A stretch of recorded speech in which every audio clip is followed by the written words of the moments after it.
Hello, everybody. You're on the mic. And on today's episode, we're going to be taking a look back at those who have lent their voices to the Marvel character, the Incredible Hulk, in animated form up through, of course, through the beginnings up through the 2000s. Um, Continuing the series of the voices, saga that I've been like kind of doing here. Now focusing on Marvel comic voices. So without any further ado, let's get going here.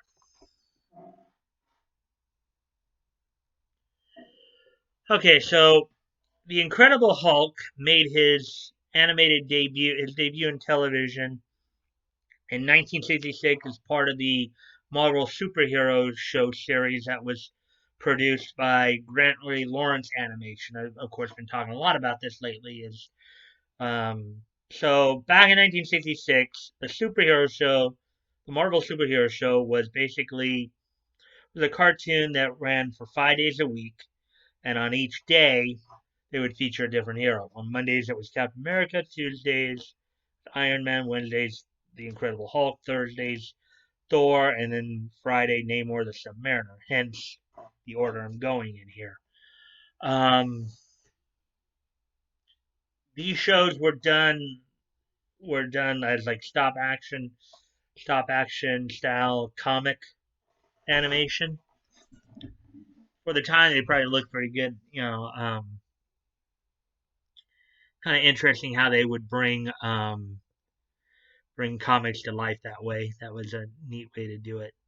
So during this series, of course, this 1960s series, um, radio personality Max Ferguson provided the voice for the Hulk in that series, and Paul Scholes would voice Bruce Banner. Paul Scholes, as I mentioned the other day, would 1 year later, of course, would become the voice of Spider-Man on the 1967 Grant Lee Lawrence production of Spider-Man. So,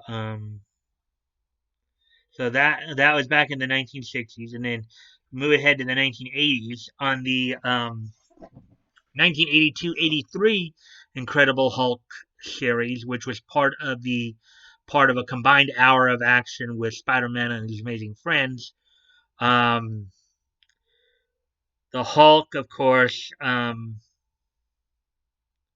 Let's see here. For that series, for the 1982-83 series, um, Bob Holt would voice the Hulk, and Michael Bell, who also did the voice of Zan, as in Zan and Gina from the Super Friends, would provide the voice, as well as I think Doctor Octopus as well during that time, on some of the Marvel cartoons of the early '80s. Um, he would provide the voice of Bruce Banner on the 1982-83 Incredible Hulk cartoon. And then in the Spider-Man and His Amazing Friends episode, Spidey Goes Hollywood, Peter Cullen would provide the voice of the Hulk. Peter Cullen, as many of you who are like my age would remember, he was, of course, the voice of Optimus Prime from the Transformers series, the Generation One Transformers series. Okay, so now as we move ahead into the 90s, Hulk, of course, made some guest appearances on the Marvel Action Hour in both the Fantastic Four and Iron Man cartoons, in which he was voiced by Ron Perlman. Ron Perlman most famously portraying the Beast in the Beauty and the Beast syndicated series, as well as he's also, I believe, the voice. Let's see, he I think also voiced Slade in Teen Titans, the show. So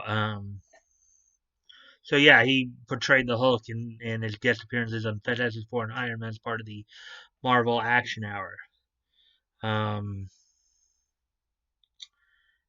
then of course he made a non-speaking role in the X-Men episode The Juggernaut Returns. Um,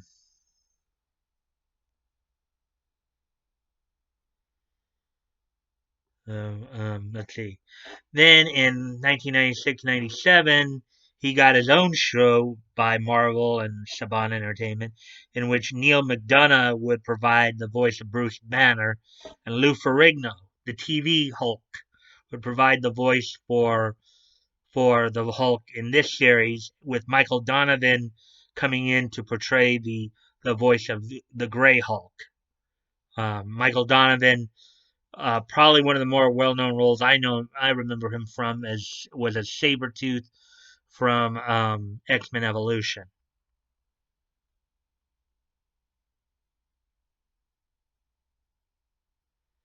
Um,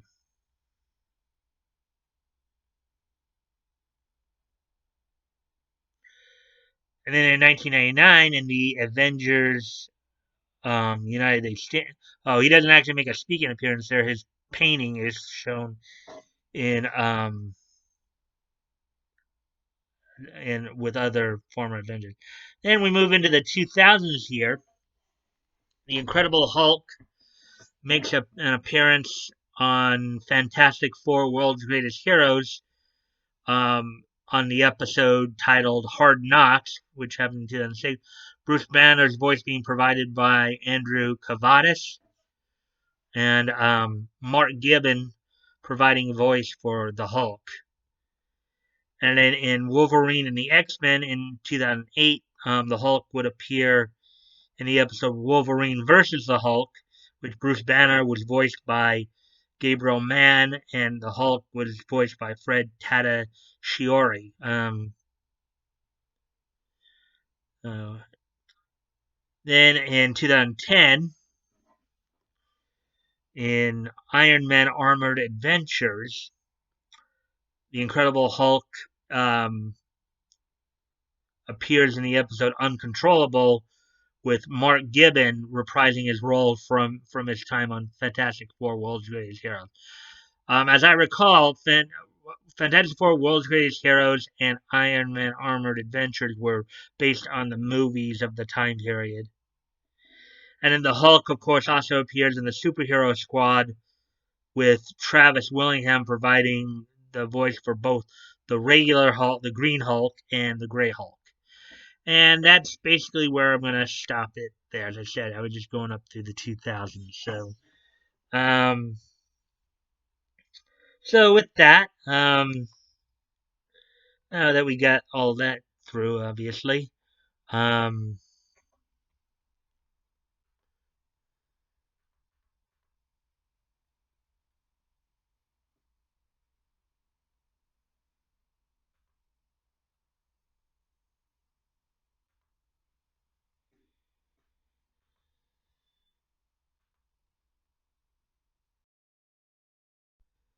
okay, so with all that being said and done, now it's time to look back on history here, and today being July the 21st, 2020. Let's look back on what's happened on this day in Nietzsche history. First off, we head all the way back to 1960, in the days prior to the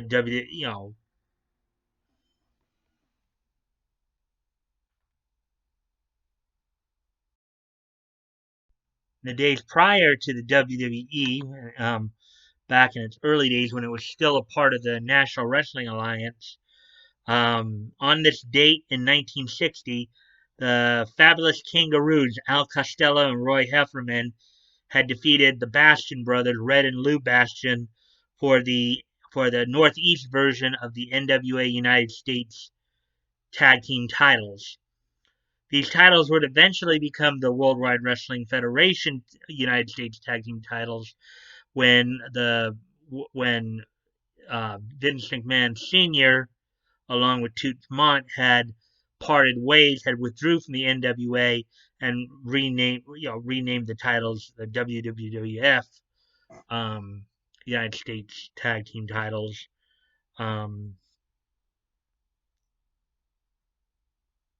But on this date, in 1960, they were still known as the NWA Northeast version United States Tag Team titles, as on this date, the Fabulous Kangaroos would defeat the Bastion Brothers on this date in Washington, D.C. for those titles. Moving on. Today, I would like to wish a happy birthday to Chilean-born Canadian film and television actor Carlos Patricio Diaz. He probably, for most of you, for this channel's purposes, know him best for his portrayals of Rock and Lorenzo on Total Drama Presents The Redonkulous Place. So the voice actor who voices the roles of Rock and Lorenzo, Total Drama Presents The Redonkulous Place. Happy 50th birthday to Carlos Patricio Diaz. Hope you have a good day today, man. Then, as we move ahead to 1999, on this date in 1999, DC Comics would release the fifth annual. Okay, they would release the Aquaman annual, the fifth issue of Aquaman annual volume 5. So the fifth volume of Aquaman annual number 5 would be released on this date by DC Comics in 1999, which was, of course, 21 years ago. And on this date in 2005, 15 years ago, the Speedgrapher light novel, created and written by Minoru Niki, was published on this date by Hayakawa Publishing. So on this date in 2005, Hayakawa Publishing would release Minoru Niki's light novel, Speedgrapher.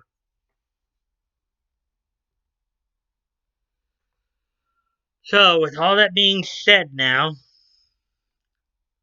if you guys want to contact me directly, my Discord link is in the links below. You can direct message me there. I usually get back to you.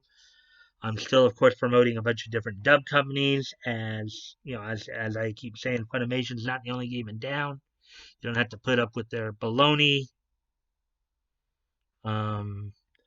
Also, I'm still promoting Vic's GoFundMe. As always, guys, never feel like you have to donate. If you have the means to, it's on your heart to do so, please consider donating. If you've already donated, then please consider donating again. And then if you cannot donate, you can still help out the cause by sharing the link. Sharing is caring, you never know. Maybe somebody in your circle of friends may want to help out. And if you like this content, please consider liking, commenting, sharing, and subscribing. I always look forward to the conversations with you guys, as long as it's civil and respectful. And don't forget, this Friday will be the next VA profile premiere. Voices Big and Small. This week I will be featuring Canadian voice actress Shiarazani, known for her work, known probably predominantly on her work for Inuyasha, as well as My Little Pony as Magic and the rest, but probably mostly know her from as Year of the Hare, as well as Hagadoshi and the Infant in the Inuyasha series. And don't forget, my next trial stream will be this Sunday night at 7 p.m. Pacific, and I hope to catch you all there. And until tomorrow, bye.